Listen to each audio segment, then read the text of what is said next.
महाभारत काल के वो 5 श्राप जिन्हें लोग आज भी भुगत रहे हैं। पहला श्राप, युधिष्ठिर द्वारा स्त्री जाति को दिया गया श्राप। महाभारत में वर्णित कथा के अनुसार जब कुरुक्षेत्र में युद्ध के दौरान अर्जुन ने महारथी कर्ण का वध कर दिया था, तब पांडवों की माता कुंती उसके शव के पास बैठकर विलाप करने लगी। यह देखकर पांडवों को बड़ा ही आश्चर्य हुआ कि आखिर ऐसी क्या बात है जो हमारी माता हमारे शत्रु के शव पर अपने आंसू बहा रही हैं। तब ज्येष्ठ पांडव युधिष्ठिर अपनी माता कुंती के पास गए और उन्होंने देवी कुंती से पूछा, माता क्या बात है जो आप हमारे सबसे बड़े शत्रु कर्ण के शव पर विलाप कर रही हैं। तब देवी कुंती ने बताया कि पुत्रों, जिसको तुम अपना सबसे बड़ा शत्रु समझ रहे हो, वास्तव में वो तुम सभी का बड़ा भाई था। कर्ण राध्य नहीं बल्कि कौनत्य था। अपनी माता के मुख से ऐसी बातें सुनकर पांचों पांडव दुखी हो गए। फिर कुछ क्षण रुककर युधिष्ठिर अपनी माता कुंती से बोले, माते ये बात तो आप सदा से जानती रही होंगी कि अंगराज कर्ण मेरे बड़े भाई थे, तब आपने हम लोगों को ये बात क्यों नहीं बताई। इसीलिए मैं आज इस धर्म क्षेत्र कुरुक्षेत्र में सभी दिशाओं, आकाश और धरती को साक्षी मानकर सभी स्त्री जाति को श्राप देता हूँ कि आज के बाद कोई भी स्त्री अपने अंदर कोई भी रहस्य नहीं छुपा पाएंगी। दूसरा श्राप, श्रृंगी ऋषि का राजा परीक्षित को श्राप। कथा के अनुसार 36 साल हस्तिनापुर पर राज करने के पश्चात जब पांचों पांडव द्रौपदी सहित स्वर्गलोक की ओर प्रस्थान करते हैं, तो उन्होंने अपना सारा राज्य अभिमन्यु के पुत्र परीक्षित के हाथों सौंप दिया।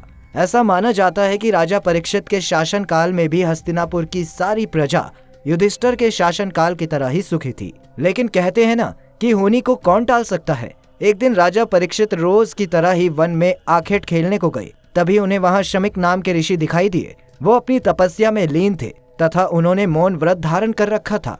लेकिन ये बात राजा परीक्षित को मालूम न थी। इसीलिए राजा परीक्षित ने कई बार ऋषि शमिक को आवाज लगाई, लेकिन उन्होंने अपना मौन धारण कर रखा था। ये देखकर राजा परीक्षित को क्रोध आ गया और उन्होंने क्रोध में आकर ऋषि के गले में एक मरा हुआ सांप डाल दिया। उधर जब ये बात ऋषि शमिक के पुत्र श्रृंगी को पता चली, तो उन्होंने राजा परीक्षित को श्राप दे दिया कि आज से 7 दिन बाद राजा परीक्षित की मृत्यु तक्षक नाग के डसने से हो जाएगी। और अंत में ऋषि श्रृंगी के श्राप के कारण राजा परीक्षित की मृत्यु तक्षक नाग के डसने के कारण हो गई। और ऐसा माना जाता है कि उसी के बाद कलयुग की शुरुआत हुई, क्योंकि राजा परीक्षित के जीवित रहते कलयुग में इतना साहस नहीं था कि वो इंसानों पर हावी हो सके। और आज हम सभी इस कलयुग को उसी श्राप के कारण भोग रहे हैं। तीसरा श्राप, कृष्ण का अश्वत्थामा को श्राप। महाभारत के युद्ध के अंतिम दिन जब अश्वत्थामा ने धोखे से पांडव पुत्रों का वध कर दिया और इस बात का पता जब पांडवों को चला, तो तब पांडव भगवान श्री कृष्ण के साथ अश्वत्थामा का पीछा करते हुए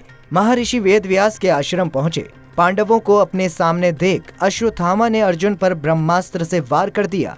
ये देख श्री कृष्ण ने अर्जुन को ब्रह्मास्त्र चलाने को कहा, जिसके बाद अर्जुन ने भी अश्वत्थामा पर ब्रह्मास्त्र छोड़ दिया। लेकिन महर्षि व्यास ने बीच में ही दोनों अस्त्रों को टकराने से रोक लिया और अश्वत्थामा एवं अर्जुन से कहा, क्या तुम लोग ये नहीं जानते कि ब्रह्मास्त्र के आपस में टकराने से समस्त सृष्टि का नाश हो जाएगा? इसीलिए तुम दोनों अपने अपने ब्रह्मास्त्र वापस ले लो।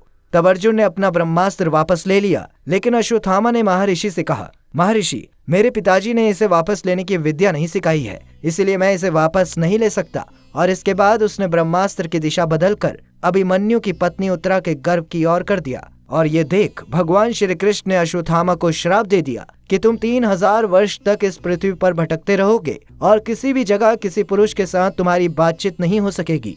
तुम्हारे शरीर से पीप और लहू की गंध निकलेगी, इसीलिए तुम मनुष्यों के बीच नहीं रह सकोगे, दुर्गम वन में ही पड़े रहोगे। और इसी कारण आज भी ये माना जाता है कि अश्वत्थामा अभी भी जीवित है।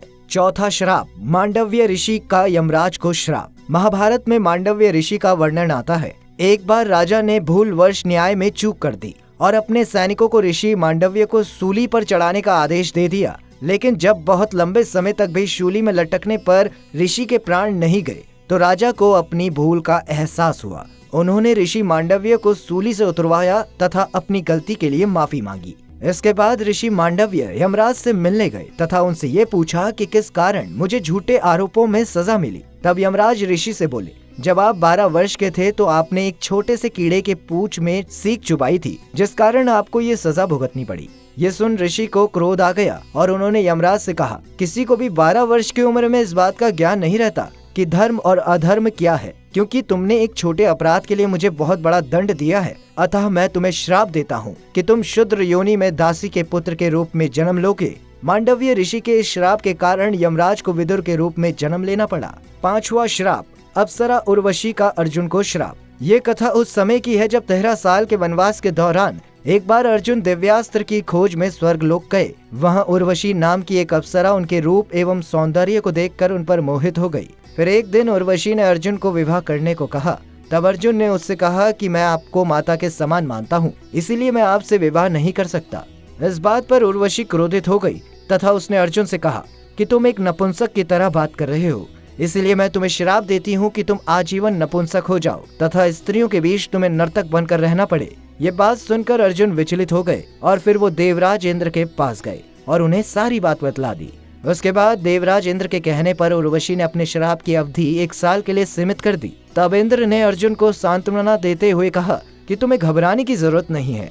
ये श्राप तुम्हारे वनवास के समय वरदान के रूप में काम करेगा और अज्ञातवास के समय तुम नर्तिका के वेश में कौरवों के नजरों से बचे रहोगे। तो मित्रों, उम्मीद करता हूँ कि आपको हमारी आज की ये वीडियो पसंद आई होगी। यदि इस वीडियो से आपने कुछ सीखा हो तो वीडियो को लाइक और शेयर अवश्य करें।